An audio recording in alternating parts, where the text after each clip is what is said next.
La corticosurrénale. Donc, on a terminé le métabolisme glucidique et on va voir maintenant le métabolisme de cette surrénale qui est une glande très importante. Est-ce que c'est une glande vitale? Oui. La surrénale. La corticosurrénale est vitale. La médulosurrénale n'est pas vitale. D'accord. La corticosurrénale est vitale. Quand on a une insuffisance cortico-surrénalienne définitive, on en meurt. Sauf si, bien sûr, rapport de traitement adéquat. Yeah. Très bien. C'est quoi le rôle de cette surrénale? La surrénale, c'est une glande endocrine. Maintenant, elle sécrète son contenu dans l'appareil endocrinien, maintenant dans le sang. Situation anatomique, elle va chapeauter les reins, maintenant, il faut les reins. En arabe, le rda, le cavaria. Elle est divisée histologiquement en deux parties. Une partie centrale qui s'appelle médulo-surrénale. Une partie périphérique qui s'appelle la cortico-surrénale, qui va être le sujet de notre discussion aujourd'hui.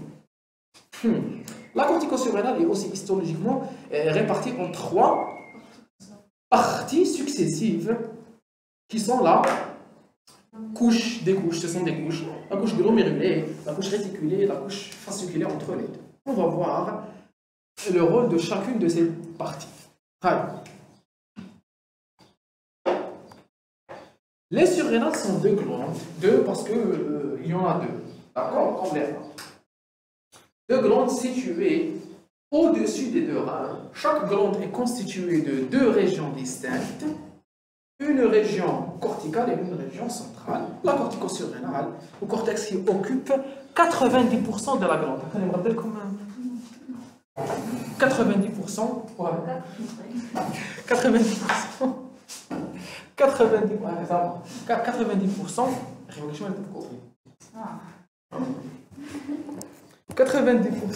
de la glande. Donc la majeure partie de la glande هي la périphérique تاعها. كتبقى شي واحد الكوفير تاعو كبير عليه ودي غير صغيور والكوفير تاعو بزاف كبيره. كيما نمدوا لي ان اكزامبل. Je vous donne un indice, c'est un fruit. القشره تاعو كبيره والنوايا صغيره. Noix de coco. Vous avez déjà essayé d'éplucher un autre coco? C'est très difficile. Il faut avoir des couteaux, des haches spécialisées pour pouvoir les détruire. C'est même pas bon. Ça vaut pas le coup. Une partie interne, la médulo-surrénale, produit des catécholamines.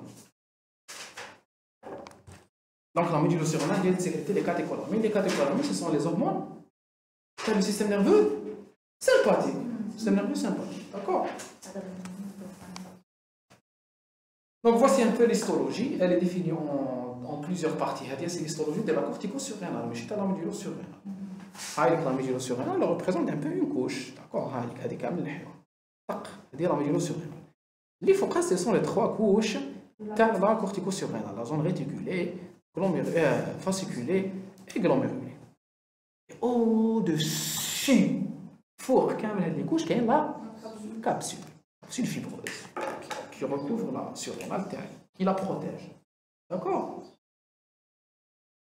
Vous voyez que c'est tout petit. C'est tout petit. Le rein qui fait une dizaine, 12 cm à peu près de grand axe. Il faut y aller 3 cm, oui. La chirurgie de la surrénale, elle est fascinante. Des fois, on a recours, donc je vous fais le phéochromocytome. On peut recourir à une chirurgie de la surrénale. D'accord? La cortico-surrénale est formée de 3 zones distinctes, dotées chacune d'un équipement enzymatique particulier permettant la sécrétion de 3 groupes d'hormones. S'il vous plaît, concentrez-vous. Dotez chacune d'un équipement enzymatique particulier. Maintenant, on parle de quel principe? C'est le principe de filiation des hormones stéroïdes. Rétofie biochimie, hormones stéroïdiennes. Le contrôle des hormones stéroïdiennes, il se fait par le principe de filiation. C'est quoi le principe de filiation? C'est le principe...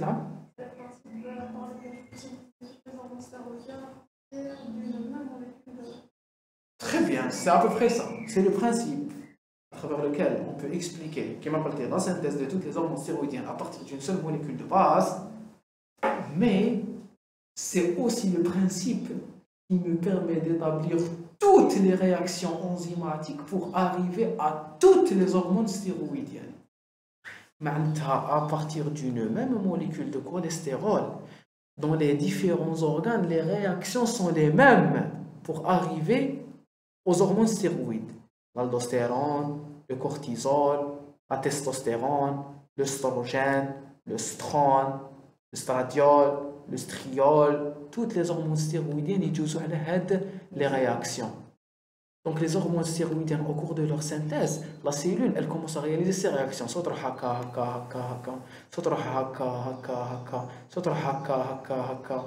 Comment je peux contrôler quel sens elle va prendre? C'est à travers les enzymes présentes dans cette cellule. Donc, le principe de filiation est le principe qui permet la synthèse de toutes les hormones stéroïdes à partir d'une molécule de prégnénolone, qui est directement synthétisée à partir du cholestérol. Et à travers ce principe de filiation, c'est la différence des enzymes. C'est la différence des enzymes entre les différentes cellules de mon organisme qui va contrôler la voie utilisée pour synthétiser l'hormone. D'accord? Donc, ce qui est différent d'une une cellule ou une autre cellule, ce n'est pas les molécules de base, ce n'est pas les conditions dans le pH, non. C'est les types d'enzymes contenus dans mon cytoplasme. أنا عندي هاد l'enzyme مع هاد l'enzyme مع هاد l'enzyme مع هاد l'enzyme. باين بلي je vais suivre cette voie. D'accord? بصح إلا كانت عندي هاد l'enzyme مع هادي مع هادي هادي مع هادي مع هادي, je vais suivre cette voie. D'accord? Et ainsi de suite. On est tous d'accord? On appelle ça le principe de filiation. Filiation des hormones stéroïdiennes. هاد les hormones stéroïdiennes في test de résidence تاع ماشي la dernière fois, l'avant-dernière fois. راحوا عليه 10 questions. cholestérol غير على هاد. D'accord? Voilà. نعم؟ test كامل 300. هاد la dernière fois 120 مع هاد الكوفيد. يديروا لك ينقصوا لك في الوقت تاع التيست تقعد تسنى 2 سوايع مما تبدا.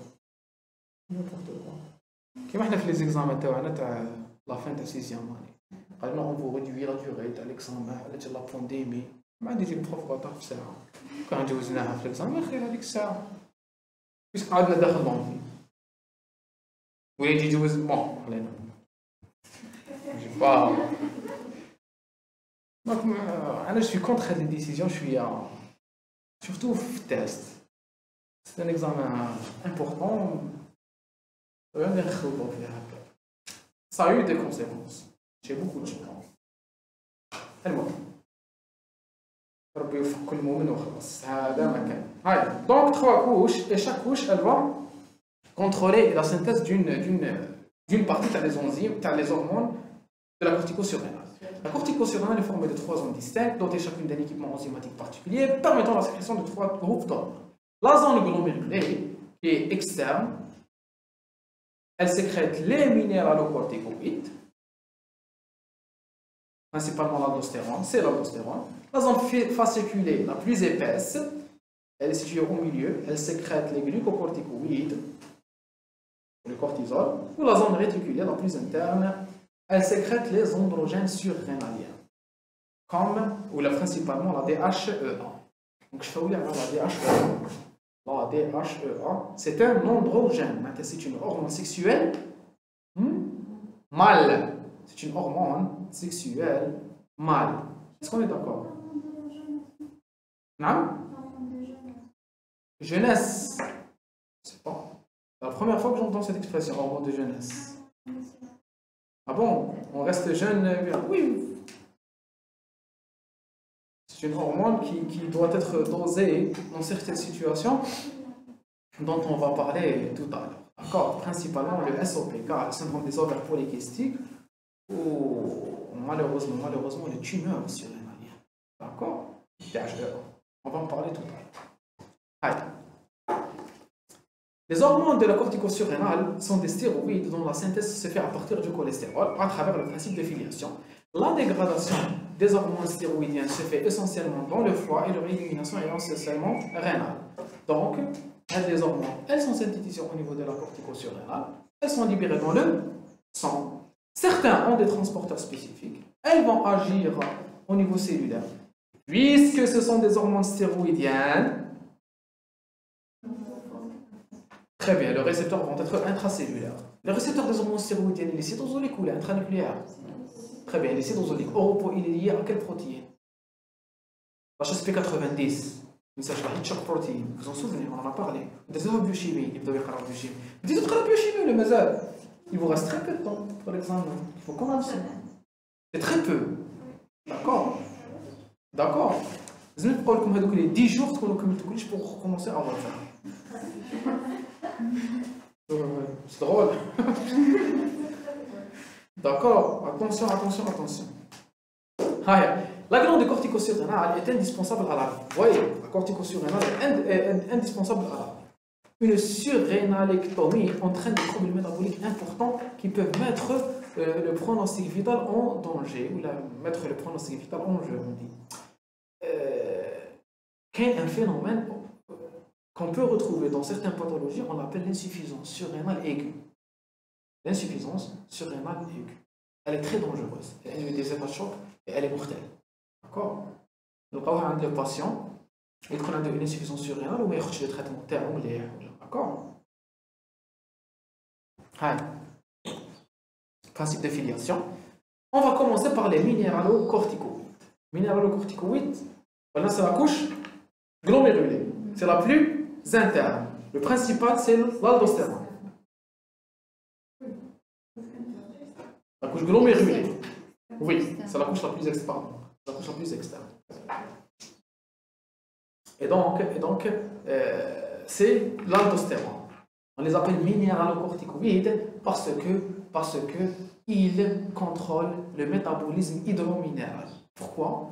Parce qu'on avait parlé du métabolisme de l'aldostérone, la physiologie rénale, et on va en reparler très rapidement. D'accord? L'aldostérone, il n'est que très faiblement lié à des protéines. Oui, la circulation sanguine, elle est liée en partie à l'albumine et à la transcortine ou CBG, cortisol binding globulin. Il faut savoir que les hormones stéroïdiennes ont plusieurs types de transporteurs plasmatiques. Il y a des transporteurs spécifiques et des transporteurs non spécifiques. D'accord? Il y a deux types de transporteurs. Les transporteurs spécifiques ou les transporteurs non spécifiques. Le principal transporteur non spécifique, c'est l'albumine. C'est la grosse protéine de 60 kg d'atomes, très élevée, à poids moléculaire très élevé et qui a une structure très complexe, qui a beaucoup de charges négatives, qui peut contrôler, qui peut fixer beaucoup de molécules, beaucoup de médicaments. D'accord? Je suis dans les vitamines liposolubles, les acides gras. D'accord? Elle peut transporter tout type de molécules, l'albumine. D'accord? Donc l'aldostérone peut utiliser l'albumine. C'est fixé sur l'albumine pour être transporté dans le sang. En plus de ce transport non spécifique, il possède un transporteur spécifique. Je veux dire spécifique, ce transporteur a une spécificité. Mais ça ne veut pas dire que c'est une spécificité absolue. Il est transporté l'aldostérone. D'accord? D'ailleurs, esmond CBG. Cortisol binding globulin. C'est une protéine qui est principalement impliquée dans le transport du cortisol. Mais l'aldostérone peut l'utiliser. C'est trop chez Rocan d'automobile ou t'es plus mal. Martroc, un d'automobile, t'es plus mal. D'accord? C'est plus. D'accord. Allez, on avance. Donc le principal minéralocorticoïde et cet aldostérone, on a des transporteurs spécifiques et non spécifiques. La spécificité absolue, c'est un transporteur le cortisol que l'aldostérone peut utiliser. Et donc ce n'est pas une spécificité absolue. L'aldostérone agit essentiellement sur le métabolisme hydrominéral. D'accord? C'est-à-dire qu'il va contrôler les taux, les ions de l'eau. au niveau du rein, principalement au niveau du tube contourné distal et du canal collecteur, et joue un rôle majeur dans la régulation de la pression artérielle. On va voir comment. On va voir comment et pourquoi. Et quelles sont les conséquences thérapeutiques. Hein? Attention, cet aldostérone est l'une des principales sources, l'une des principales cibles dans les traitements anti-HTR, anti-hypertenseurs aujourd'hui. D'accord? L'aldostérone, c'est quoi ses fonctions physiologiques? Il va stimuler la réabsorption de sodium contre une excrétion de potassium. C'est faux, attention. Contre une sécrétion. Contre une sécrétion. Vous avez dit de faire la différence entre excrétion et sécrétion. Quand on parle de réaction physiologique rénale, je dois parler de filtration, de réabsorption et de sécrétion, et non pas d'excrétion. Donc il y a une réabsorption de Na+, contre une sécrétion. C'est comment elle est? Sécrétion. De potassium ou de H+. Les canaux stimulés par l'aldostérone sont des canaux à réabsorption de Na+, contre une sécrétion de K+, ou de H+. C'est très important. Soit c'est des canaux à K+, soit c'est des canaux à H+. Pourquoi c'est important? Parce qu'il peut changer de canal selon l'état hydrominéral. Et ça a des conséquences. Supposons qu'une personne a une acidose. Elle est en acidose métabolique. Elle est une acidose respiratoire. L'organisme, quand il réabsorbe le Na+, il favorise l'expression des transporteurs Na+, K+, ou les Na+, H+. Et pourquoi? Na+, À l'âge. Na+, H+, H+. Très bien. Donc l'organisme, cas d'acidose, donc je dois éliminer les H+. Donc je favorise l'expression des canaux à réabsorption de Na+, contre l'élimination de H+. Il va stimuler l'expression de ces récepteurs. Et le nombre de transporteurs de Na+, K+, donc il y aura une épargne de K+. Donc ça va favoriser les hyperkaliémies. L'acidose, elle favorise l'hyperkaliémie. L'acidose favorise l'hyperkaliémie par plusieurs mécanismes. Il y a deux mécanismes. L'épargne de potassium. Il y a l'acidose qui est mise H+. Et qui est mise H+, c'est l'éliminer. Qui l'éliminer, je stimule les récepteurs Na+, H+.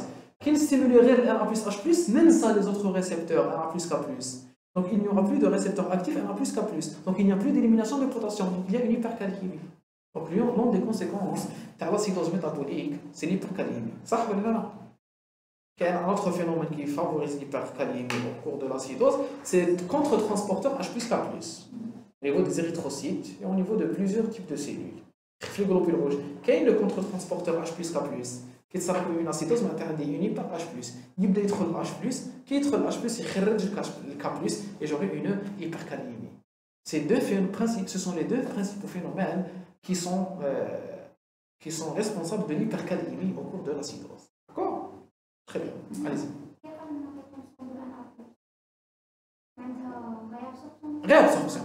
Réabsorption. Stimule la sécrétion d'ion H+ dans les urines contre la rétention de Na+, entraînant une alcalose modérée. D'accord? Donc, finalement, on va le K+, ou le H+. On va regarder deux points différents. D'accord? L'élimination exagérée de H+, qui donne l'alcalose. Oui, quand elle dépasse les seuils en situation physiologique, le sang est légèrement alcalin si on parle de pH normal. C'est quoi le pH de le sang? Il est compris entre 7,38 et 7,42. Normal est pas normaux physiologique. Il est légèrement alcalin. D'accord? Régulation de la sécrétion de l'aldostérone dépend de trois mécanismes. Le système rénine-angiotensine-aldostérone, c'est le principal système de contrôle de l'aldostérone, la kaliémie et la CTH.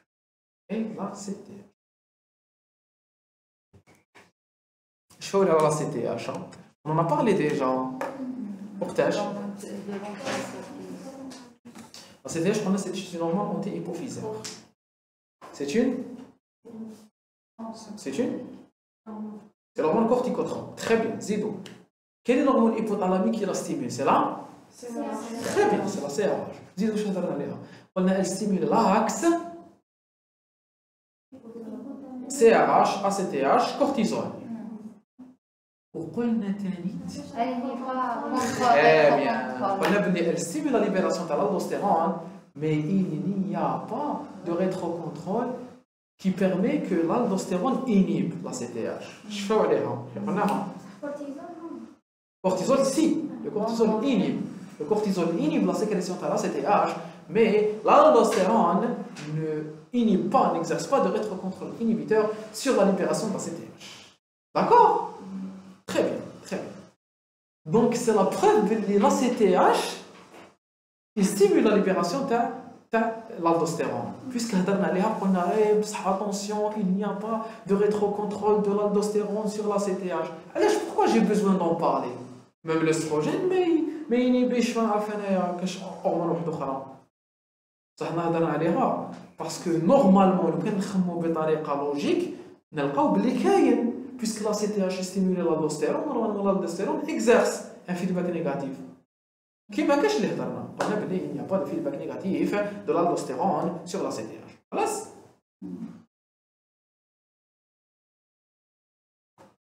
Le système rénine, angiotensine, aldostérone, vous le connaissez. L'angiotensinogène est sécrété par le foie.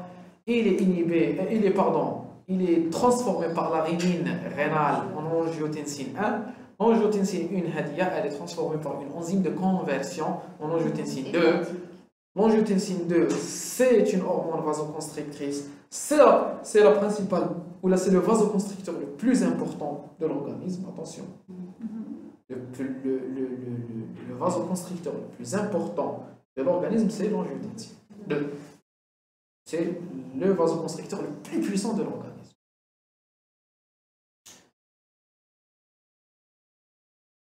L'angiotensine 2 va stimuler la libération de l'aldostérone. D'accord?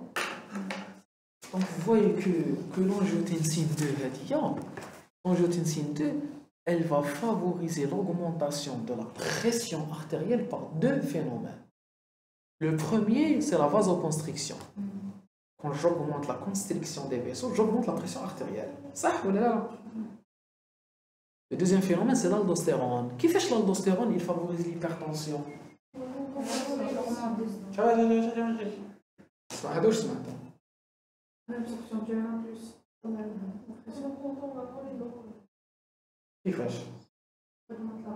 C'est juste ce que vous avez dit. كيفاش فهموني المفهم يا اخي قولوا بلي ما تاكلوش الملح يطلع لا طونسيون هاو ايه من بعد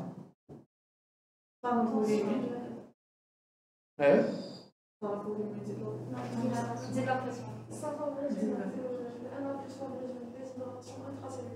non pas nécessairement. L'aldostérone va stimuler la réabsorption de Na+. La réabsorption de Na+ est accompagnée d'une réabsorption d'eau. Il y aura plus d'eau qui exerce une pression hydrostatique sur la paroi des vaisseaux.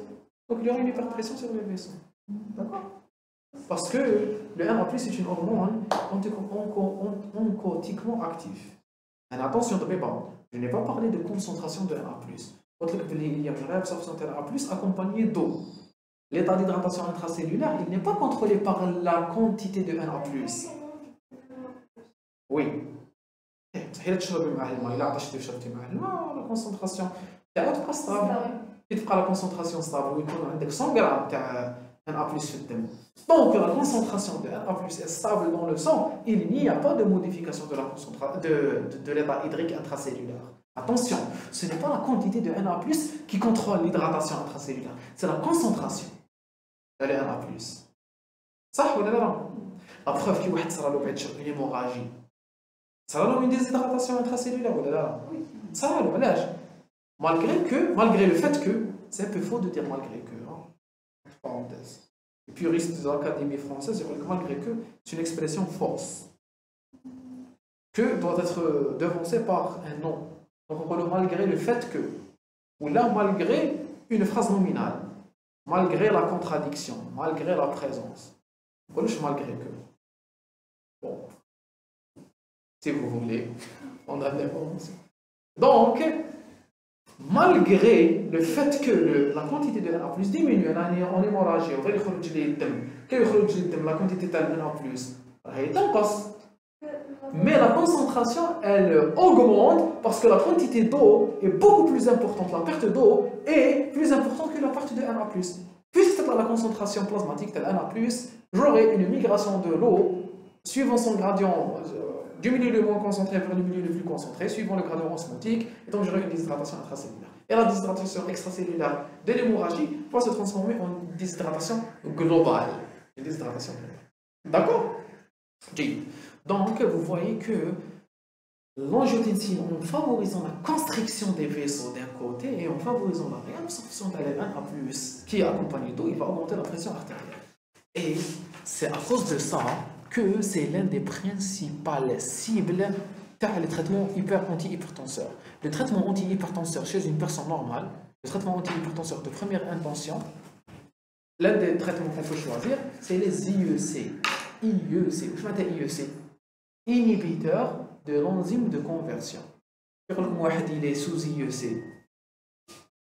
Il est sous inhibiteur de l'enzyme de conversion.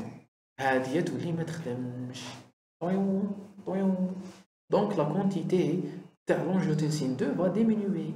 Donc il y a une diminution de la vasoconstriction, une diminution de la quantité d'aldostérone. Et donc j'ai une diminution de la pression artérielle. D'accord? Les IEC. Les IEC ont un équivalent. Ce sont les ARA2. On dit IEC ou ARA2. IEC ou ARA2. Les ARA2 c'est quoi? IEC c'est inhibiteur de l'enzyme de conversion. Mais vous ne savez pas, IEC. أحد accompagnéكم قاعدكم حتى تموتوا. D'accord? IEC. Deuxième médicament, c'est les ARA2. ARA2, je m'entends, antagoniste du récepteur de l'angiotensine.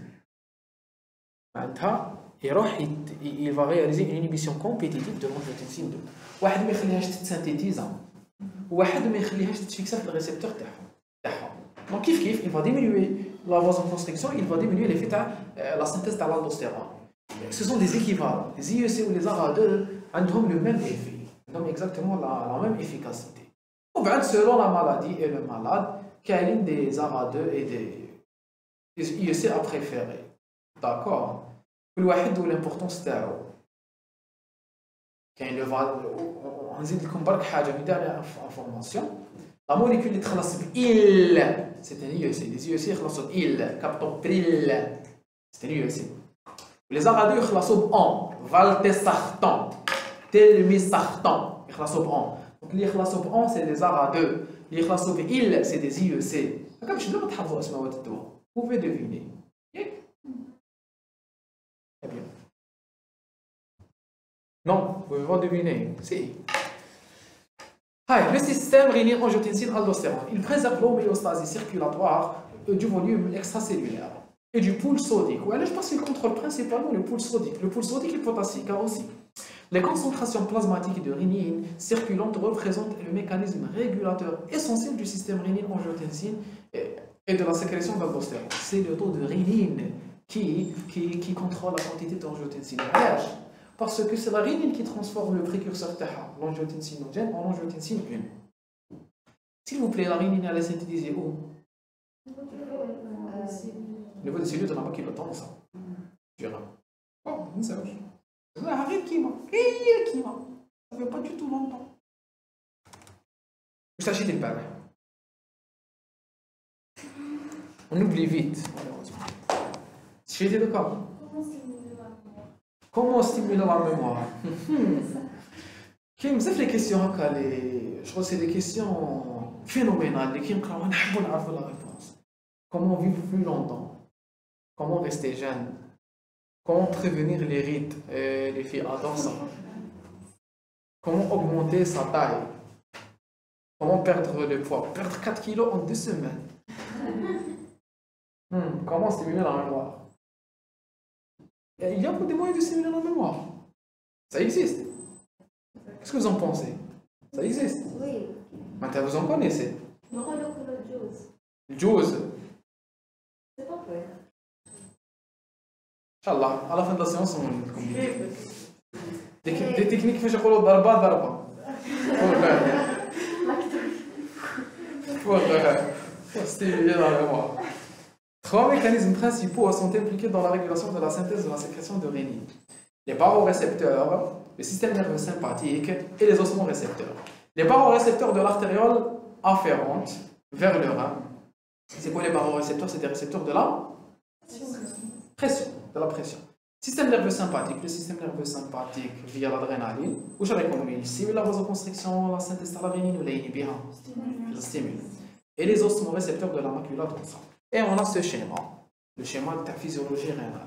D'accord? Donc l'augmentation de la pression artérielle dans l'artériole afférente va diminuer, il y a une pression augmentée. Donc hyperpression inhibe la rénine, hypopression stimule la rénine.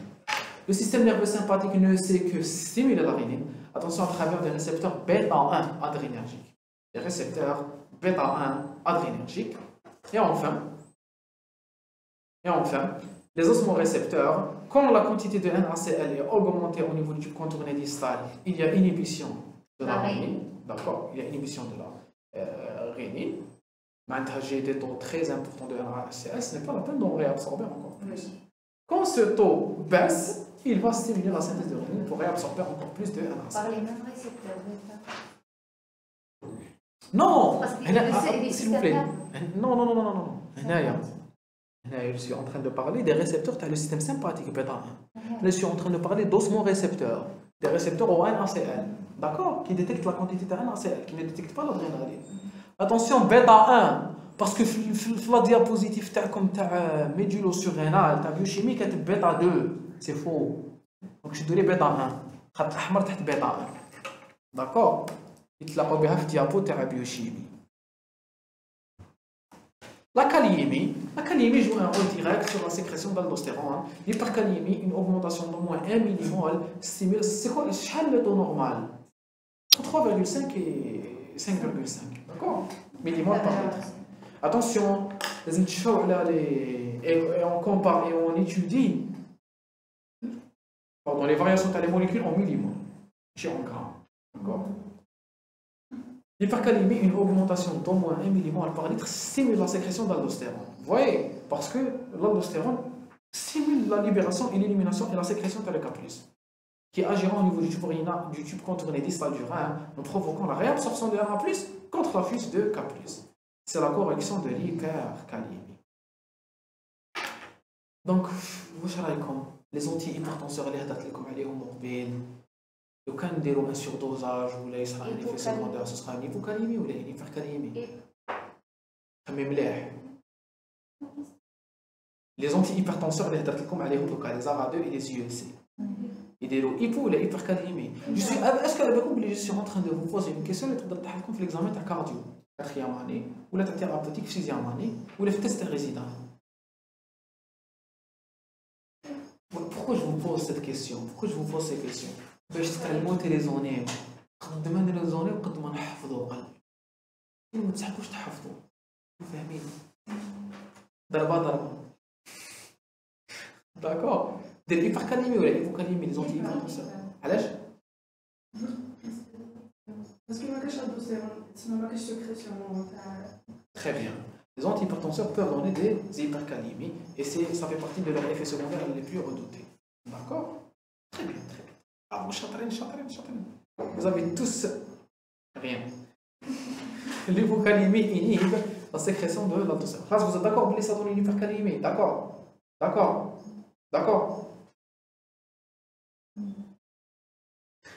On dit l'aldostérone. L'aldostérone, il va stimuler la réabsorption de Na+. Contre l'élimination de K+. Donc, l'aldostérone, il dit hypocalémie ou hypercalémie? Hypocalémie. Qui inhibe l'aldostérone, واش صار؟ hypercalémie. D'accord? جيد. L'ACTH, les effets de l'ACTH sont plus modestes. Parce que l'ACTH c'est une hormone qui contrôle le métabolisme glucidique, le cortisol. Ça, puisque stimuler la corticosurrénale, par entraînement, elle va tout stimuler. D'accord? Elle va stimuler toutes les couches. Une perfusion de dose élevée d'ACTH peut stimuler la sécrétion d'aldostérone. C'est un effet transitoire, non important, ou qui nécessite des doses élevées, non physiologiques. C'est-à-dire qu'à l'état physiologique, il y a une stimulation importante physiologique de la sécrétion d'aldostérone par l'ACTH. Après une hypophysectomie, واش معناتها une hypophysectomie؟ نحي l'hypophyse نقطعها. Une diminution de la sécrétion de l'aldostérone n'est observée qu'après une très longue période. Maintenant, une personne qui a une l'anti-hypophyse, qu'est-ce que l'anti-hypophyse? Une personne. En cas de tumeur hypophysaire. Après échec du traitement médical. D'accord?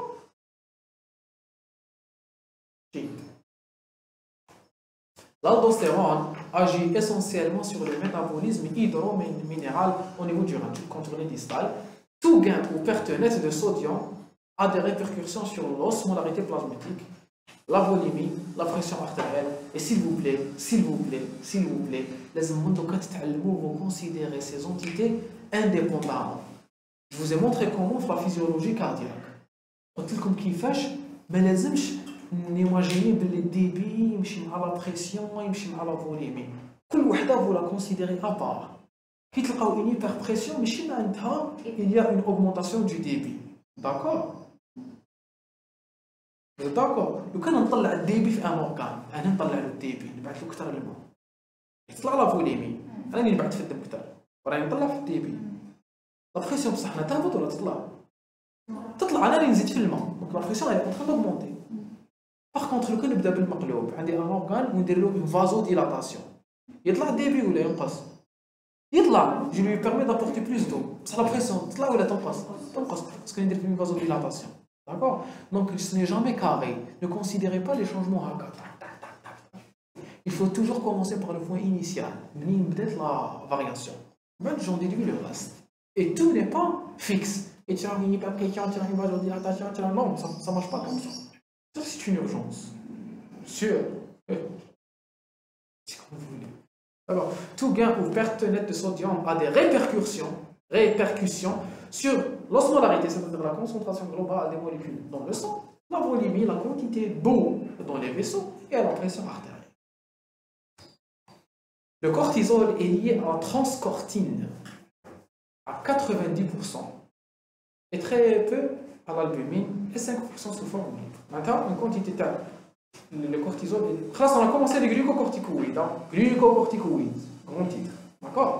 Le cortisol libre est la fraction biodisponible et active. Donc on a terminé les minéraux corticoïdes, on a les glucocorticoïdes. Je n'ai pas fait de transition. Là, je pose un cerveau comme on a les glucocorticoïdes. La transcortine, c'est la cortisol binding globulin, c'est la CBG. D'accord? Ce n'est pas écrit. Je pense que si. Hein? Si. Quand on a écrit, je vais te donner. Voilà. D'accord. Heidi, oui, d'accord. C'est écrit. تعاون نربح 2000 دينار ولا Très bien, bravo. هيا وين رانا؟ Donc le cortisol est lié à la transcortine, à la cortisol binding globulin. Et c'est un transporteur, c'est un transporteur spécifique. Il a une spécificité relative, non absolue, puisqu'il transporte et le cortisol et l'aldostérone. Très bien. Très peu sous forme d'albumine et 5% sous forme libre. Le cortisol libre est la fraction biodisponible et active. Maintenant, le cortisol qui est sous forme liée à l'albumine ou à la transcortine, il doit se détacher de son transporteur pour se fixer sur son récepteur. Attention, c'est important. Est-ce qu'on a trouvé une molécule de cortisol dans le sang? Une molécule de cortisol dans le sang. Elle est transportée par un transporteur. Mais une fois arrivée au niveau cellulaire, elle doit se détacher de ce transporteur pour pouvoir se fixer sur son récepteur. Donc, il y a des glucocorticoïdes qui sont libres dans le sang. Oui, mais un temps infime, très petit. D'accord? Monsieur, vous m'allez poisson. Oui. D'ailleurs, c'est à cause de ça que leur transport est réduit et que cette quantité est très peu active. Ce n'est pas la forme principale de le cortisol. La principale forme, vous voyez que 90% sont liés à un transporteur spécifique. D'accord? Mais ça existe, une quantité libre. Vous avez fait la loi d'effet de masse, la généralité sur les hormones, comme je l'ai dit. Inch'Allah, quand on parle de la loi des faiblesses. Principales actions des glycocorticoïdes sur le métabolisme glucidique. C'est l'action la plus importante, c'est-à-dire les glycocorticoïdes. Vous voyez que c'est des hormones principalement glucidiques. Augmentation de la production hépatique de glucose en favorisant la néoglucogénèse hépatique par activation de la glucose 6-phosphatase et de la phosphoénol pyruvate carboxykinase. Il y a la phosphoénol pyruvate carboxykinase. C'est quoi celle-là? PEPSEGA. C'est une hormone de la... C'est la première hormone de la néoglucogénèse. Je suis tombé où la première hormone de la PEPSEGA.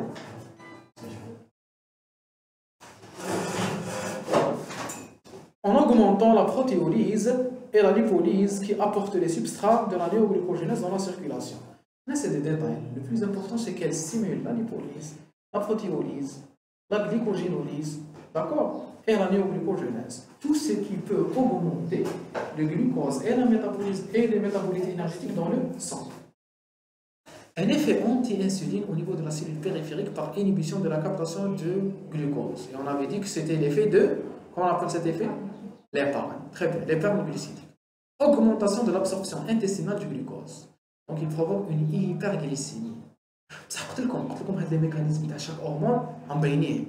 Pour chaque hormone, les ont une spécificité. Quelle est la spécificité des glycocorticoïdes? Quelle est la spécificité? Il y a deux spécificités.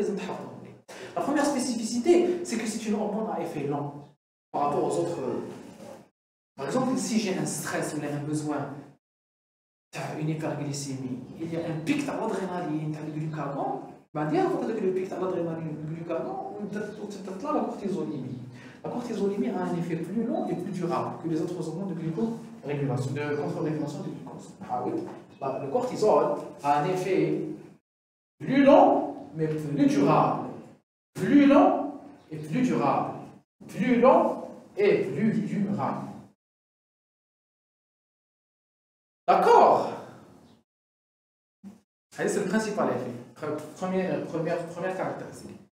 Zawja, c'est quoi? Deuxième. On est pas le on chante à l'école Hali.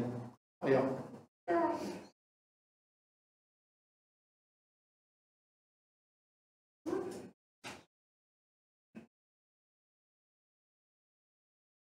Elle a un effet immunologique. D'accord? Le cortisol est une hormone anti-inflammatoire et immunosuppresseur. Elle a un effet immunosuppresseur et anti-inflammatoire. واحد بronchite sévère ou chez de l'eau, cortisol. Hein? Anti-inflammatoire, il y a une inflammation. D'accord? Anti-inflammatoire. Très bien, très bien. هذوما les effets recherchés. وبعد كاين d'autres effets. Ostéoporose, l'effet ostéoblastique. Alors, في équilibre phosphocalcique. L'administration prolongée de glucocorticoïdes peut provoquer l'apparition d'un diabète, alors que l'ablation de la corticosurrénale provoquera rapidement une hypoglycémie. Dans le voie surrénale, il y a une hypoglycémie. Et le cortisol est une hormone diabétogène. Voilà, parce qu'elle favorise les hyperglycémies. Hyperglycémie. Les personnes, on a déjà un type de diabète, on l'appelle le diabète cortico-induit. Les personnes qui ont une maladie inflammatoire, des maladies inflammatoires chroniques, lupus, érythématose systémique, polyarthrite rhumatoïde, n'importe quelle maladie inflammatoire, où ils ont les poussées. À chaque poussée, il y a des corticoïdes. Il a peut-être une maladie très jeune, où les bonus à les corticoïdes, où ils prennent des traitements. ماشي des traitements sous forme de bolus, des traitements par voie orale à long terme. Ils peuvent subir des modifications qui font qu'elles ont des diabètes et même des hypertensions. D'accord? Donc il y a une sorte de diabète qui s'appelle diabète cortico-induit. Le cortisol il peut provoquer le diabète parce que c'est une hormone hyperglycémiante. À chaque fois des hyperglycémies, l'organisme il fait des hyperglycémies. Et il diminue ses mécanismes de défense contre cette hyperglycémie ou les diabétiques. D'accord? Donc, c'est une hormone diabétogène. Et il existe des diabètes cortico-endocriniens. D'accord? Donc il faut toujours faire attention devant une prescription de cortisol. Les médecins algériens ont tendance à prescrire beaucoup de cortisol. Ils montrent surtout les... Bon, il ne faut pas que je commence à faire ça. Il ne faut pas critiquer ses confrères, mais il existe une tendance, certains médecins qui prescrivent le cortisol. Vous avez l'inflammation, une dose de corticoïdes, 5 أيام cortisol, 5 أيام soluprate, cortosine. Pourquoi ils font ça? Parce que c'est efficace. Tu te sens mieux. Tu as une inflammation. Oh, tu veux pas. Donc, vous revenez. Attention, il faut diminuer au maximum de prescription de la cortisol. D'accord? Parce que ces effets sont très dangereux.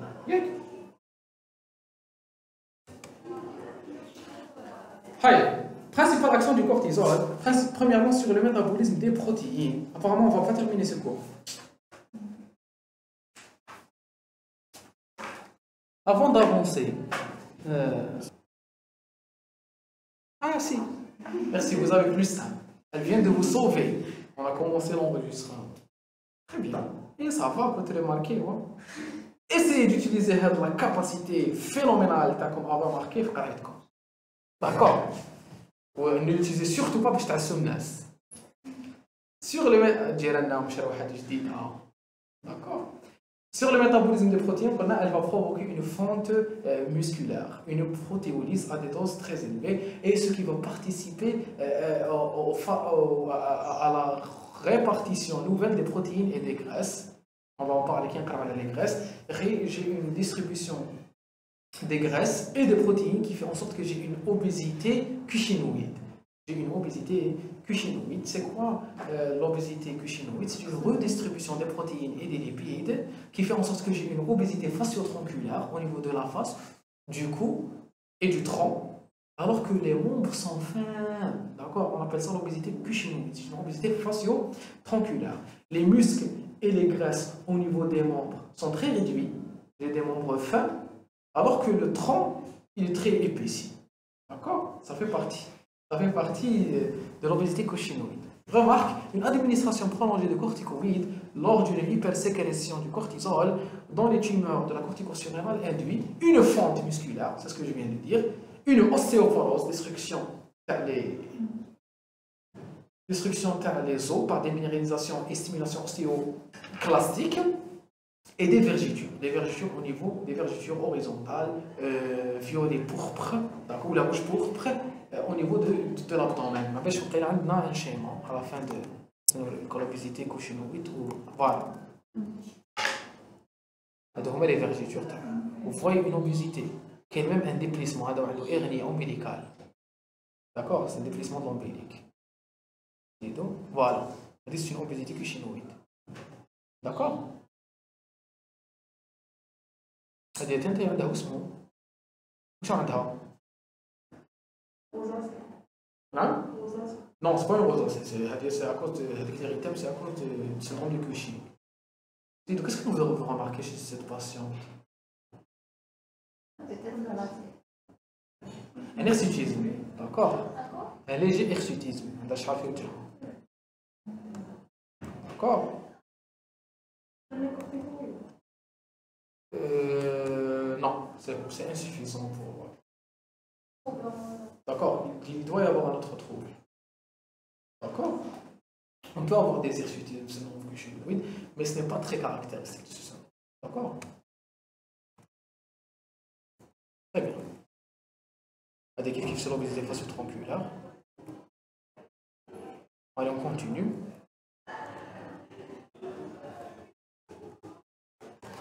Sur le métabolisme lipidique, le cortisol favorise la libération d'acides gras dans le plasma à partir des triglycérides et du tissu adipeux, donc la lipolyse. Donc, comme je dis, il y a une redistribution des graisses qui fait en sorte que j'ai une obésité cushinoïde. En cas de surcharge en glucocorticoïdes, on observe une nouvelle répartition des graisses sur le haut du corps. C'est le syndrome de Cushing. D'accord? Très bien. Sur le métabolisme hydroélectrolytique, les glucocorticoïdes stimulent la filtration glomérulaire. Attention, en conditions normales, la situation normale, les glucocorticoïdes augmentent la filtration. augmente la filtration. Il favorise la filtration, il favorise l'élimination des métabolites et notre URS. Mais à dose très élevée, quand j'ai des doses supraphysiologiques de glucocorticoïdes, ces glucocorticoïdes vont commencer à agir comme l'aldostérone. Elles vont avoir un effet minéralocorticoïde. C'est-à-dire qu'ils vont augmenter la réabsorption TNA+, contre la sécrétion de H+, et de K+. C'est l'effet minéralocorticoïde, les glucocorticoïdes. Les personnes qui ont les corticoïdes, on remarque qu'ils c'est pas l'obésité cochinoïde. Parce que ça apparaît lors de traitements à courte durée. واحد ياخذ les corticoïdes شهرين يبانوا له. هذوك les personnes asthmatiques ou les qui ont بزاف les doses de corticoïdes post crise d'asthme ou post exacerbation d'asthme. Donc, les personnes, on remarque chez eux des œdèmes. Ils forment les œdèmes. Pourquoi ils ont des œdèmes? Parce qu'ils ont une surcharge sodée et hydrique. Parce qu'ils ont pris des corticoïdes qui ont exercé leur effet minéralocorticoïde. D'accord?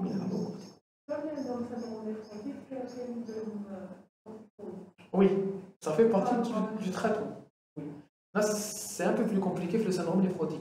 Parce que le syndrome néphrotique, sans traitement, j'ai une diminution de la force oncotique au niveau du plasma, parce qu'il y a une hypoalbuminémie. Le syndrome néphrotique, il y a une atteinte de la paroi glomérulaire. L'atteinte de la paroi glomérulaire, il y a une élimination de l'albumine.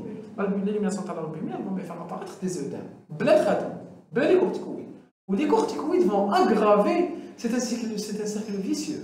Parce qu'ils vont réabsorber le NA+, يجيب أهلما وهذاك المفعول ما يعمر les vaisseaux يهرب في les œdèmes. نعاود نمد يعاود يابسوربي يعاود يهبط. Donc ça aggrave encore plus. Les corticoïdes, ça diminue l'inflammation. Il réalise l'effet que je suis en train de rechercher par le traitement, mais il aggrave les œdèmes. Les corticoïdes aggravent les œdèmes. Donc on retrouve des œdèmes en des personnes. Ou à la BIHA, au cours d'un traitement corticoïde, quand on prescrit un traitement corticoïde, où on la personne, نقص السكر ونقص الملح. ما نقولوا لكم علاش نقص السكر ونقص الملح. نقص السكر pas à cause de ses effets diabétogènes, il augmente la libération de glucose, donc نقص السكر. ونقص الملح parce que les doses médicamenteuses sont minéralocorticoïdes, donc ça augmente la réabsorption de NA+, donc je dois diminuer la consommation de sel pour éviter les œdèmes et l'hypertension. D'accord? À forte dose, le cortisol a un effet voisin de celui de l'aldostérone. Il provoque une rétention de sodium avec fuite urinaire de potassium et de H+. Son effet est minime par rapport à celui de l'aldostérone. À des doses physiologiques. Remarque, régime pauvre en sel en cas de prise de glucocorticoïdes à des doses supraphysiologiques. C'est ce que je viens de dire. Pauvre en sel, pauvre en sucre. On ne prescrit pas, on évite les corticoïdes. La médecine générale de routine. واحد يجيكم pour une bronchite ما تيريوش عليه 200,000 دواء. D'accord? Tous les antitussifs, les apéritifs, les antibiotiques augmentent. شحال يحبوا augmenter les Algériens. Il faut éviter de donner des antibiotiques, c'est très dangereux. Ça favorise les résistances. D'accord? ما فاتش les antibiotiques في la grippe. Enfin, il ne faut jamais faire ça. D'accord? Il ne faut jamais faire ça. La grippe est un virus. Les antibiotiques sont inefficaces. Quand tu prends l'antibiotique, d'abord le virus grippal qui fait l'antibiotique, c'est un détail. Parce qu'il y a des lois. D'accord? Il y a des lois. Et la meilleure preuve que les antibiotiques sont inefficaces, c'est le Covid. D'accord? La grippe, c'est le Covid, c'est un virus. Quand tu as les antibiotiques efficaces contre le Covid, on a le dos.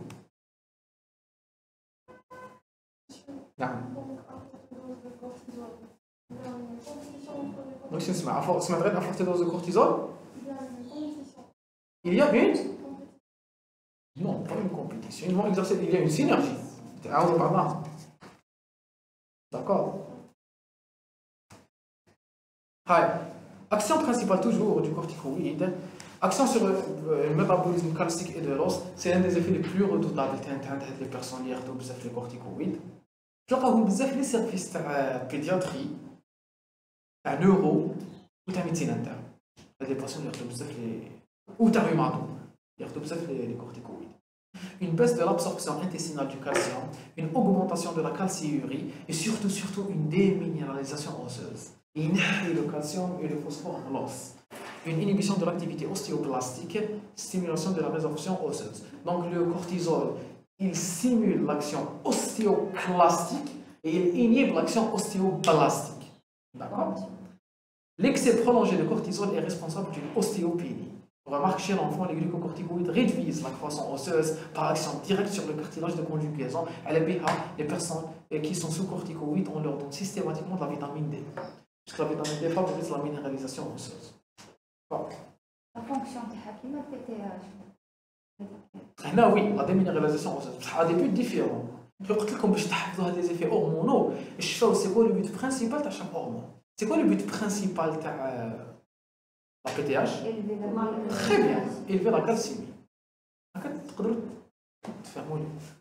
Les différentes variations. Action anti-inflammatoire et anti-immunitaire, c'est ce que je viens de dire. Mais s'il vous plaît, il faut faire la différence entre effet anti-inflammatoire et immunosuppresseur. Mais c'est kiff. Anti-inflammatoire, il diminue la réaction inflammatoire. Quelle la réaction inflammatoire?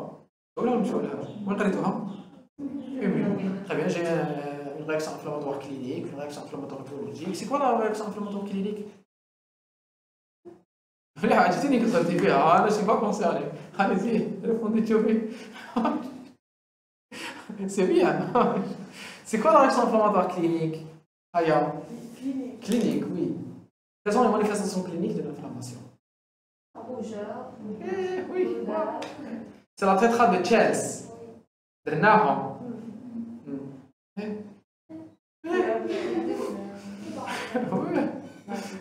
La douleur, la chaleur, la rougeur, la tumeur. On a ajouté une cinquième, c'est la diminution de la fonction. Donc, le cortisol diminue cet effet inflammatoire. Donc, il diminue l'œdème, et quand il diminue l'œdème, il diminue la douleur. Donc, quand il diminue la douleur, le patient se sent bien. N'importe quelle réaction inflammatoire, même une crise d'asthme, une inflammation, une bronchite, qu'il y ait de l'œdème, qu'il y ait de l'inflammation, le cortisol, ça cède. Et quand ça cède, le patient se sent vite mieux. Donc, c'est des effets spectaculaires. Alors, les patients, ils aiment les corticoïdes. Parce qu'ils se sentent rapidement bien. Je me souviens d'un camarade, on a en pré-examen, il a directement des corticoïdes. J'ai regardé les réviser rapidement. D'accord? C'est très faux.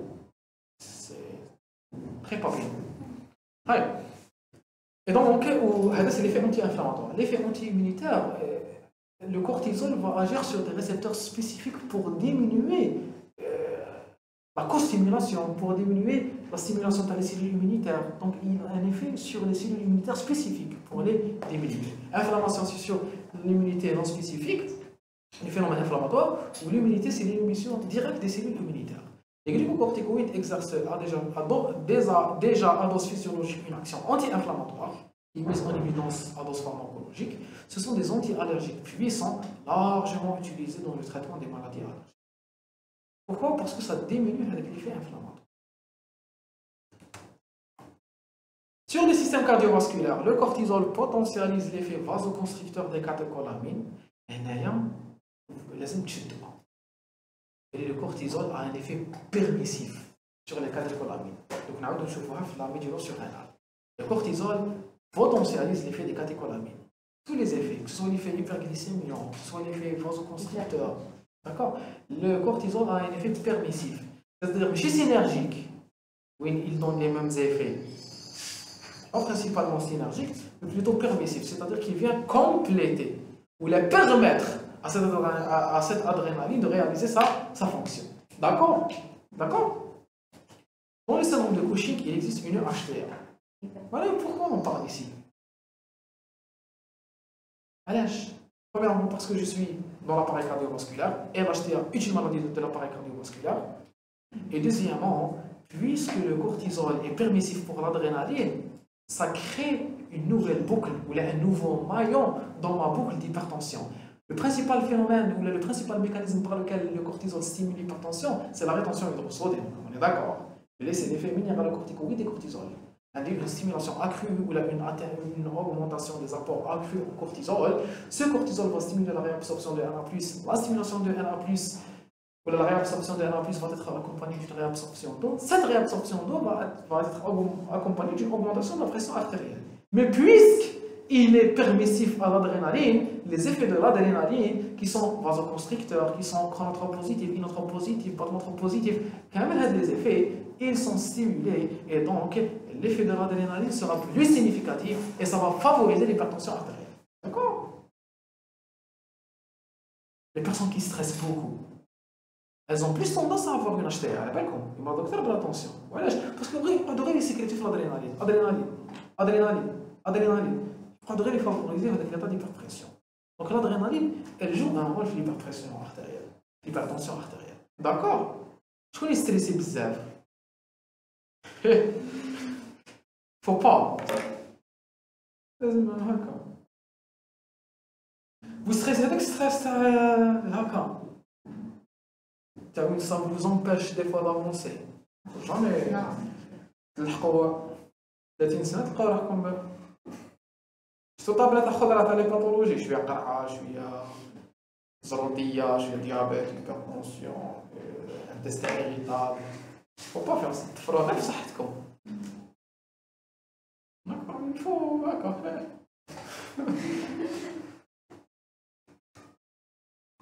Allez, sur le tube digestif, augmentation de l'acidité gastrique, d'où la contre-indication des corticoïdes chez le malade présentant un ulcère. Les corticoïdes sont contre-indiqués en cas d'ulcère. D'accord?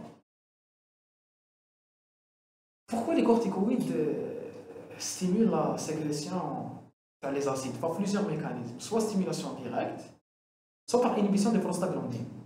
D'accord? Tout à l'heure, la prostaglandine, elle stimule la sécrétion du mucus au niveau de la paroi gastrique. Les INS, même le cortisol, il inhibe cette synthèse de prostaglandine. Donc il y a une diminution de la couche muqueuse, du mucus qui est sécrété par la couche muqueuse. Donc ça favorise l'apparition des ulcères et ça aggrave les ulcères. À la PH, le cortisol est considéré comme un médicament ulcérogène qui provoque les ulcères. Et en cas d'ulcère, il ne faut pas donner de cortisol parce qu'il peut l'aggraver. En augmentant la sécrétion la sécrétion acide.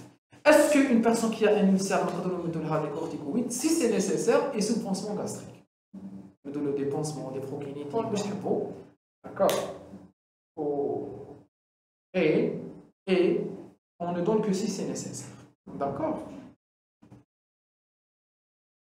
Très bien. Les autres actions, le cortisol a tendance à augmenter l'excitabilité du système nerveux central et à stimuler l'appétit. Stimule l'érythropoïèse et la thrombopoïèse. C'est quoi l'érythropoïèse? C'est la synthèse des cellules sanguines. Et si on veut être puriste, l'érythropoïèse, c'est la synthèse des globules rouges. Et la thrombopoïèse, c'est la synthèse des plaquettes. Les glucocorticoïdes à forte dose peuvent inhiber la sécrétion de plusieurs hormones hypophysaires. C'est quoi la VP? C'est la DH. Arginine, vasopressine, la GH, la TSH, LH, FSH. L'inhibition de la fonction gonadotrope peut expliquer la diminution de la fonction de reproduction dans les états de stress. Et ici, c'est très important. S'il vous plaît, puisque le cortisol va inhiber la CTH, le rétrocontrôle négatif. Le rétrocontrôle négatif, il a certains principes. Premièrement, tout ce qui stimule n'est pas toujours rétro-inhibé par le rétrocontrôle. On a très bien vu cela à travers l'aldostérone avec la CDH. C'est comme si c'était des exceptions à cette règle. La première exception, c'est que l'aldostérone inhibe par rétrocontrôle la CDH. La deuxième exception, c'est que qu'il y ait un excès d'une hormone périphérique, elle n'inhibe pas seulement l'hormone qui l'a stimulée, mais elle provoque une rétro-inhibition globale de toute l'antéhypophyse, ou de toute l'hypophyse. Puisque c'est des cellules voisines, c'est des noyaux voisins, qui disent que le cortisol il inhibe donc je peux avoir une panhypophysémie, ou un effet panhypopituitaire, une diminution globale de la synthèse des hormones hypophysaires, des stimulés par excès périphérique de cortisol. Là, je dois avoir une hypercortisolémie. C'est une hypercortisolémie primaire ou secondaire, centrale ou périphérique. Mais tu as l'effet. Primaire ou périphérique, c'est la même chose. Vous êtes tous d'accord? Et pourquoi?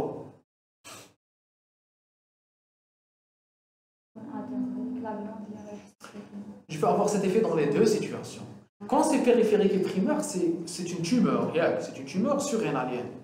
Une sécrétion accrue à le cortisol. C'est le cortisol, l'anomalie est au niveau du cortisol, au niveau de l'organe qui stimule directement la libération du cortisol, et donc c'est la surrénale, la corticosurrénale, la couche fasciculée de la corticosurrénale. Donc il va exercer un rétrocontrôle négatif. يروح ينبيهم كامل. صح en cas d'anomalie centrale secondaire ثانيت.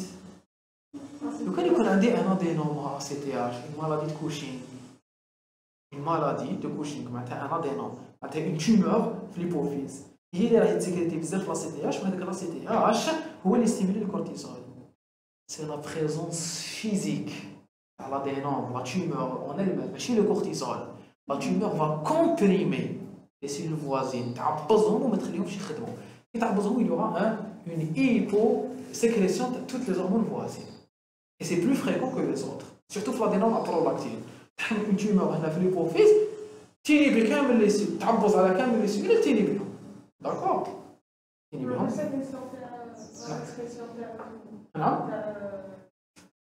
Cortisol. Là?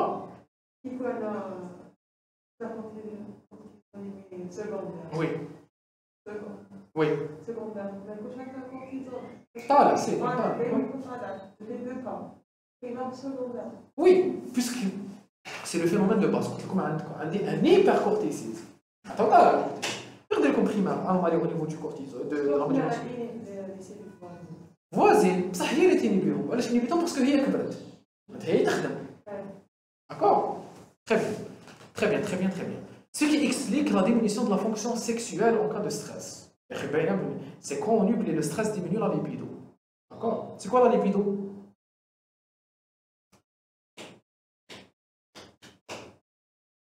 C'est quoi la libido? La libido, c'est l'envie sexuelle. D'accord? C'est un terme qui a, c'est une expression qui a pris beaucoup d'ampleur pour la théorie psychanalytique. Avant la psychanalyse. Alors, la chaîne Salah, la psychanalyse ou la théorie psychanalytique de Freud. Avant Freud. La chaîne Salah, hein? Non? Si. Freud est la théorie psychanalytique ou la libido. La libido, c'est l'envie sexuelle. Monsieur, mais pourquoi elle stimule l'appétit? Monsieur, le stress. Si, ça augmente l'appétit. Mais il y a une situation d'hyperappétit en stress, c'est la boulimie. Je vous en parle, d'accord? Le stress augmente l'appétit. Certaines situations, c'est plutôt les situations dépressives où il y a une diminution de l'appétit. D'accord? La psychanalyse, la théorie psychanalytique. شكون هذا؟ Oui. ياكلوا بزاف لا بوليمي. S'il y a d'autres anomalies accompagnatrices. D'accord? Ça peut, parce que ça peut évoluer vers une anorexie mentale. Ça dépend de la cause de l'amaigrissement. L'anorexie mentale, il faut la prendre très au sérieux et la traiter. Parce que ça tue. Personne anorexique, c'est le mot. Mais c'est la peur de manger. Elle est souvent accompagnée d'une dysmorphophobie. Vous connaissez la dysmorphophobie? C'est une personne qui n'accepte pas son physique. C'est fréquent des anomalies. Dysmorphophobie, anorexie, et tout dans le spectre de la dépression. Surtout pour nous cas.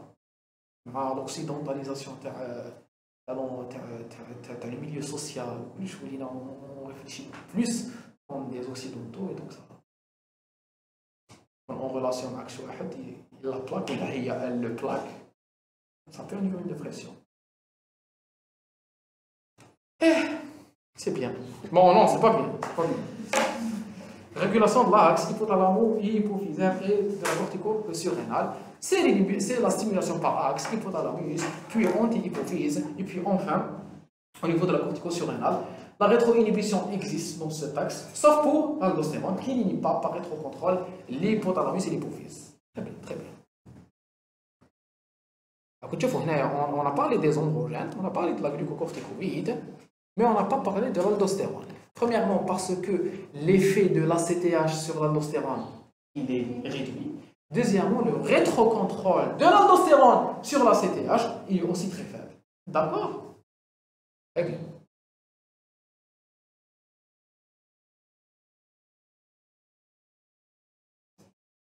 Stress, hypoglycémie, exercice musculaire. Vous voyez que les phénomènes extra-hormonaux. Le stress c'est quoi? C'est quelque chose d'extra-axe. Les extra-axes, ils dépendent de notre conception de la chose. Qui peut me dire comment le stress il peut agir sur l'axe? À travers quelles cellules? À travers les autres cellules du système nerveux central. Au début du cours, quand on avait parlé de la régulation. Très bien, on avait dit que l'hypothalamus était à la fois, il était constitué de cellules à la fois nerveuses et endocrines. C'était des cellules neuro-endocrines. Endocrines parce qu'elles avaient la capacité de synthétiser des hormones et de les libérer dans le sang, mais aussi neurologiques parce qu'elles avaient la spécificité des neurones, qu'elles avaient des terminaisons synaptiques et qu'elles pouvaient communiquer avec le SNC. Donc, un qui est stressé, ou quand une personne me plaque, ou n'importe quelle variation psychologique, elle va induire des variations au niveau du système nerveux central, au niveau des neurones. Et les neurones peuvent communiquer avec l'hypothalamus. Et c'est ce qui permet la communication entre ce que je sens, ce que je réfléchis, avec les sécrétions hormonales. C'est à travers cette liaison ou ce point de coordination de l'hypothalamus qui fait partie à la fois du système nerveux et du système endocrinien. D'accord? Elle a toutes les fonctions liées en relation avec l'ihsas, à la fois l'ihsas et la sécrétion hormonale. Les autres ont une composante nerveuse qui va le sympathique, le parasympathique qui a donné la digestion, qui a donné la défécation. Tu vois la défécation? Pour pouvoir déféquer, il faut se sentir à l'aise pour pouvoir libérer les sphincters, stimuler le péristaltisme. D'accord? Donc il y a une communication entre le nerveux et l'organique. Est-ce que vous avez compris? Entre la psychologie et l'organique. Le jism salim fait. D'accord? Donc l'esprit c'est très important. L'esprit ou la l'âme? C'est quoi la différence entre l'esprit et l'âme? Où ça vient? On va la prochaine fois la différence. Avec la différence entre l'esprit et l'âme. Où sont l'esprit بالعربية واسمها l'âme بالعربية؟ l'âme روح. l'esprit روح. نحسكم كيما هذاك المام تاع ثلاثة سبيدرمانات واقفين وكل واحد يدير له هكا نعم الروح هكاك كدير تخاضروا في بعضكم روح لا cherchez et dites-moi حوسي quelle est la différence entre les deux l'esprit et l'âme et خلاص دخلنا في régulation de l'axe corticotrope, le contrôle de la sécrétion لازم نكملوا هذا l'axe.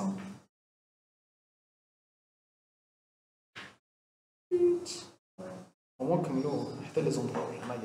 Courage. Le contrôle de la sécrétion de cortisol est essentiellement dépendant de l'ACTH, la corticotrophine, c'est-à-dire qu'elle va favoriser l'atrophie de la surrénale, de la corticosurrénale, produite par les cellules corticotropes de l'antéhypophyse. Alors on le sait.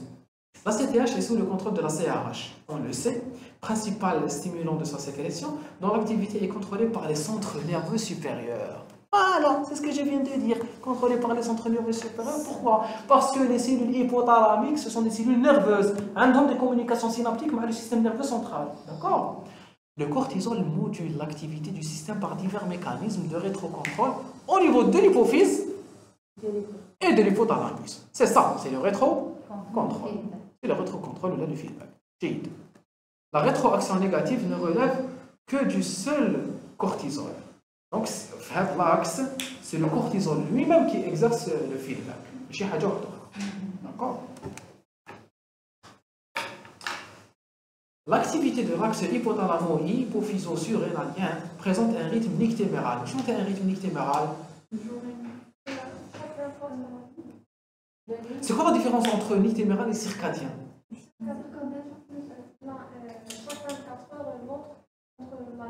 Très bien. L'ictéméral, c'est la nuit. La nuit et le jour. C'est la nuit et le jour.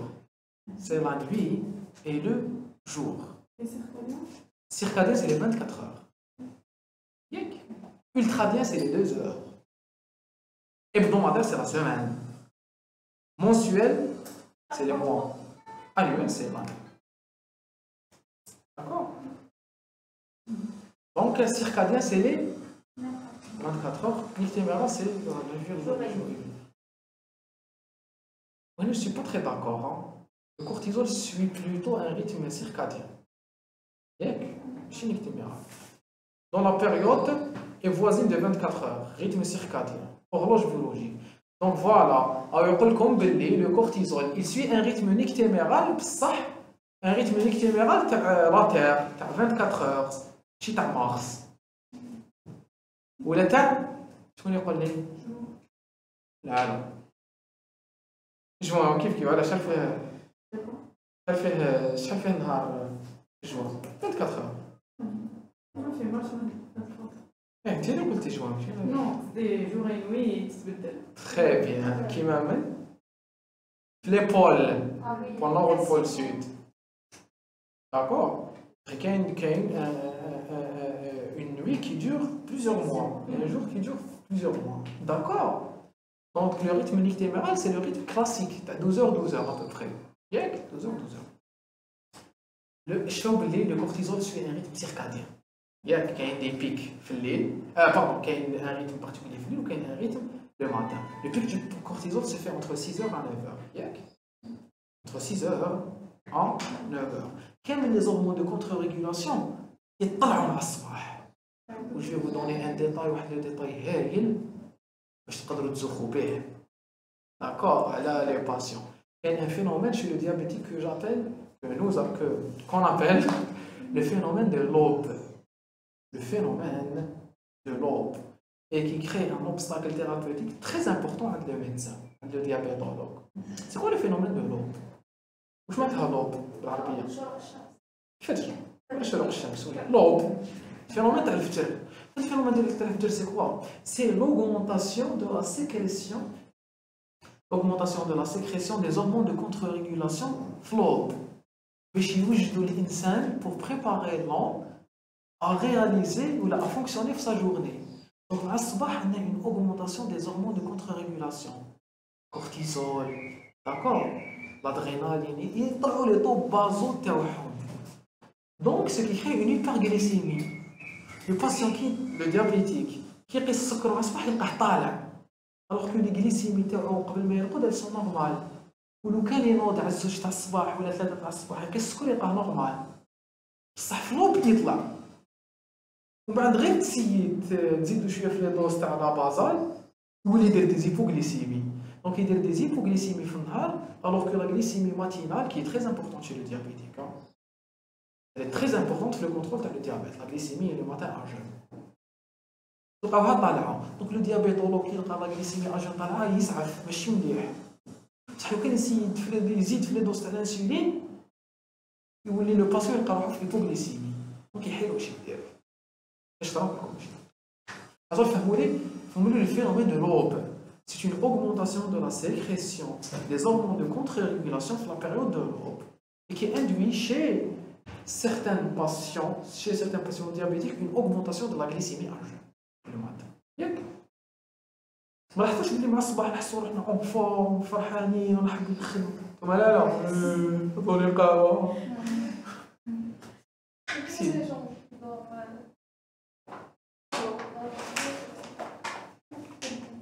En général, on est aussi beaucoup plus productif le matin que... Hein? Ça peut être l'inverse. Pour les révisions. Non. Je ne comprends pas. Oui, les personnes qui travaillent la nuit, c'est très déstabilisant et c'est très mauvais pour leur physiologie. D'accord? Et qu'il y a des maladies qui sont classées maladies à cause du travail de nuit. D'accord? Non, justement. Elle ne peut pas s'inverser, puisqu'elle suit un rythme circadien unique démarrage. D'accord? Donc je continue à fonctionner. On a presque terminé. Hein? On a presque terminé. Je continue à fonctionner. L'organisme il continue à fonctionner selon le rythme nictéméral. Mais, je suis en train de changer. Les changements ils ne sont pas bons. Le travail de nuit, les charlottes de l'île. D'accord? Il faut suivre la variation normale. Très bien. Donc les sécrétions d'ACTH et de cortisol sont élevées entre 6 à 10 heures. Alors, comme si c'est 9 heures. Comme 6 à 10 heures, du matin, puis 10 minutes pour être plus basse entre 22 heures et 2 heures du matin. Notion importante lors des dosages hormonaux. Quand je dose, dans certaines situations, qui me le dosage de cortisol, je dose le cortisol urinaire le matin.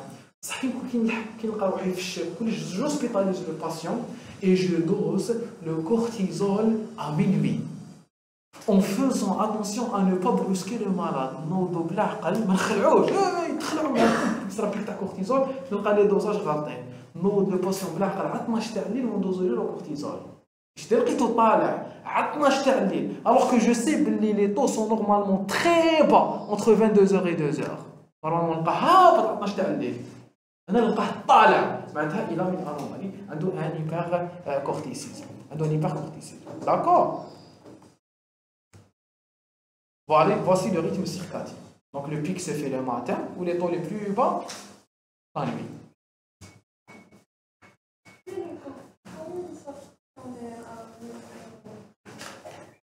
On a des récepteurs. Il y a des récepteurs à la lumière, des photorécepteurs, thermiques, d'accord. Et on sent les variations de la. D'ailleurs, il y a des hormones qui sont spécialisés dans ça. La méla, vous avez étudié la mélatonine, mais elle. D'accord. Et le syndrome de dysrégulation lors des voyages, parce qu'on voyage et qu'on change de rythme horaire. D'accord. Il y a une régulation du rythme de sécrétion. Après, à deux branches, stimule toutes les étapes. L'ACTH va stimuler toutes les étapes de la synthèse et de la libération des hormones. Il a un effet trophique en augmentant le nombre de la taille et le nombre de cellules de la cortico-surrénale. C'est l'effet corticotrope. Il stimule les cellules, mais il favorise aussi la synthèse des hormones par ces cellules. Les rôles extra-surrénaliens, action mélanotrope, mélanostimulante, ce qui explique la mélanodermie de l'insuffisance surrénale prémédique, action lipolytique, action anti-œdémateuse. L'action mélanotrope, on va en parler la prochaine fois, Inch'Allah, quand on parlera de la maladie d'Addison. La maladie d'Addison, les canaux de BHK. Le président, cherchez le président américain qui est malade de la maladie d'Addison. Et est-ce que cela peut expliquer sa relation avec Marilyn Monroe? La physio, d'accord. T'as vu Marilyn Monroe? Oui. Et voilà. How ça le président américain? Marilyn Monroe. Je vais dire. La maladie Addison. Voilà, très bien, vous avez plus un. Kennedy. Tu y as posé? Vous avez plus un. Et cherchez. La prochaine fois, Kennedy, Marilyn Monroe et maladie d'Addison. Très bien, très bien. Le cortisol inhibe la synthèse hypophysaire d'ACTH par feedback négatif. Donc, dans les traitements prolongés par les corticoïdes, la sécrétion d'ACTH est fortement inhibée. Si le traitement est arrêté brutalement, on aboutit à une insuffisance surrénalienne, donc il faut arrêter progressivement et se traite par diminution quotidienne de la dose. Attention. Lorsque certaines personnes prennent des doses très élevées et très longtemps, des doses de corticoïdes, les corticoïdes exogènes vont exercer des feedbacks négatifs. On aurait l'inhibé l'ACTH, l'anti-hypophyse تولي ما تخدمش. كي تولي ما تخدمش لي بوا l'anti-hypophyse واش يصرى لها؟ تتفنين. Elle s'habitue à ne pas travailler. كي نحبس لو تريتمون تقول انا عندي بزاف ما خدمتش تبحر. كي تقولش نتوما عندكم بزاف ما قريتوش. لا شامب تاعكم تتخرب تجي تحوسوا على ستيلو ما تلقاوهاش. تقعدوا ساعه باش تلقاو لو ستيلو. C'est la même chose pour l'anti-hypophyse. Et donc j'aurai une insuffisance surrénalienne, un hypocorticisme induit par le traitement. On met bzaf cortisol, tellement on dit que le cortisol il n'inhibe pas la CTH. اور لا سي تي اش كي يعاود كي نحبس هذيك الانيبيسيون كي نحبس هذاك لابور ما تقدرش تعاود تستيمولي على ضربه دونك جوغي اون انسوفيزونس سورغيناليenne على بها quand j'arrête un traitement par les cortisols, par les corticoïdes, je dois diminuer progressivement les doses. Je dois diminuer progressivement les doses. Et je vous remercie.